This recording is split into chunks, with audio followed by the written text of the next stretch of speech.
Deputy స్పీకర్గా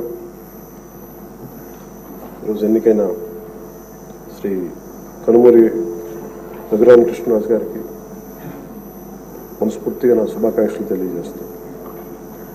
గౌరవ ముఖ్యమంత్రి శ్రీ నారా చంద్రబాబు నాయుడు గారికి, గౌరవ శాసనసభ్యులకు, మంత్రివర్గ సభ్యులకు, ప్రతి ఒక్కరికి నా హృదయపూర్వక నమస్కారాలు.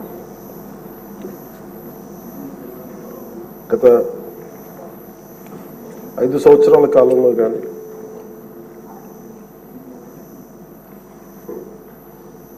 నా పొలిటికల్ అబ్జర్వేషన్ కానీ నేను పాలిటిక్స్ రావడానికి రీజన్ కానీ 7 దశాబ్దాలుగా మన చరిత్ర చదువుకున్న రైట్ ఫ్రమ్ మన ఫ్రీడమ్ ఇండిపెండెన్స్ మూమెంట్ నుంచి చిన్నప్పుడు స్కూల్లో చరిత్ర చదువుకున్నా కానీ చాలా గొప్ప గొప్ప మహానుభావులు ప్రాణత్యాగాలు చేసి పోరాటాలు చేసి ఈ దేశాన్ని నిర్మించారు, ఈ వ్యవస్థలు నిర్మించారు. ఎక్కడా కూడా to deter criminals into politics. దేశమంతా పనిచేస్తుంది క్రిమినలైజేషన్ ఆఫ్ పాలిటిక్స్ ఉండకూడదని.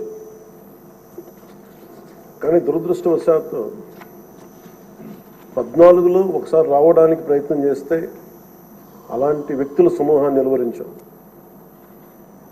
19లో కుదరలేకపోయింది. 19 to 24 అప్పటి ప్రభుత్వం it's an ఎపిటమ్ of criminalization of politics. గౌరవ ముఖ్యమంత్రి గారు సౌత్ అమెరికాకు చెందిన ఒక నార్కాటిక్స్ క్రిమినల్ హెడ్ ఎలా కంపేర్ చేశారు.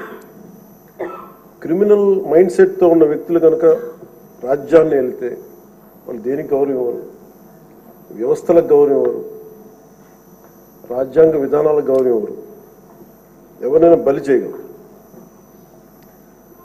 మన పర భేదం లేదు వాళ్ళకి. గత ప్రభుత్వంలో రఘురామకృష్ణరాజు గారు ఎంత బాధించారో చూస్తే, దానికి ముందు వరుసగా చూస్తే సుప్రీంకోర్టు జడ్జెస్ని వదలలేదు, చిన్నపాటి కార్యకర్తల్ని వదలలేదు, ప్రతిపక్షంలో ఎవరిని వదలలేదు. స్వయాన వాళ్ళ పార్టీ తరఫున గెలిచి ఎంపీగా ఎన్నికైన రఘురామకృష్ణరాజు గారిని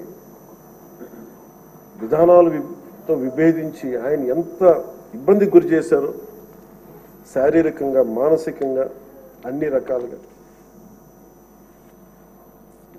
ఒక ఎంపీకి ఒక తీసుకెళ్ళి అరెస్ట్ చేస్తారు, ఏదో ఇబ్బంది పెడతారు, అట్లా ఏదో అనుకున్నాం. కానీ ఆయన మీద ఒక 3rd degree మెథడ్స్ వాడటం, బెదిరించడం. ఆ రోజున గౌరవ ముఖ్యమంత్రి కోసం నేను కూడా స్పందించాను. భయం వేసింది మాకు, ఆయనకి ఏం జరుగుద్దో అని. చాలా ఆవేదన కలిగింది.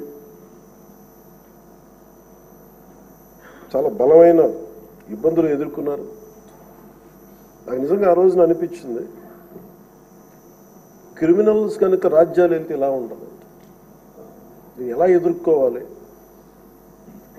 సో ఈ ప్రభుత్వం తాలూకు వ్యతిరేక ఓటుని చీలనివ్వకూడదన్న నా ఆకాంక్ష ఈ రోజున మిమ్మల్ని ఈరోజు డిప్యూటీ స్పీకర్ పదవిలో చూస్తుంటే నిజంగా నేను ఆ రోజు నా ఆవేదన, నా ఆక్రోశం ఈరోజు మీ రూపంలో డిప్యూటీ స్పీకర్గా మీరు ఉండటం నాకు నిజంగా చాలా చాలా ఆనందించింది. ఇక్కడ మొన్న ఆ రోజు మీరు కూడా ఉన్నారు. మనం సభ ప్రారంభమైనప్పుడు దాదాపు ఇక్కడున్న సభ్యులందరూ కూడా దాదాపు 80% సభ్యులు, మన అచ్చెన్నాయుడు గారి దగ్గర నుంచి, మీ దగ్గర నుంచి, చంద్రబాబు నాయుడు గారి దగ్గర నుంచి అందరూ కూడా ఏదో ఒక రకంగా క్షోభ అనుభవించిన వాళ్ళు, బాధలు అనుభవించిన వాళ్ళు, సోషల్ మీడియా అబ్యూస్ని భరించలేదు. నాటి 100% అందరూ ఏదో ఒక విధంగా సోషల్ మీడియా అబ్యూస్ అయితే జరిగింది. ఇలాంటి పరిస్థితుల్లో మనందరం కలిసికట్టుగా ఉండి ప్రజాస్వామ్యాన్ని కాపాడినందుకు మనస్ఫూర్తిగా ఈ సభకు నేను మనస్ఫూర్తిగా ధన్యవాదాలు చెప్పుకోండి మీతో. ఇది భవిష్యత్తులో మీరు ఈ పదవిని అలంకరించారు. మీరు మీకు ఆవేదన ఉంది, మీ కోపం ఉంది.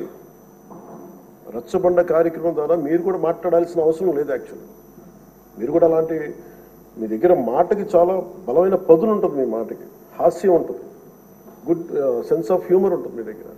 కానీ రచ్చబండ అనే ఒకటి కార్యక్రమం మీరు ప్రారంభించాలి అంటే ఎంత విసిగిపోతే మీరు ప్రారంభిస్తారు, ఎంత నిస్సహాయత ఉంటే ప్రారంభిస్తారు.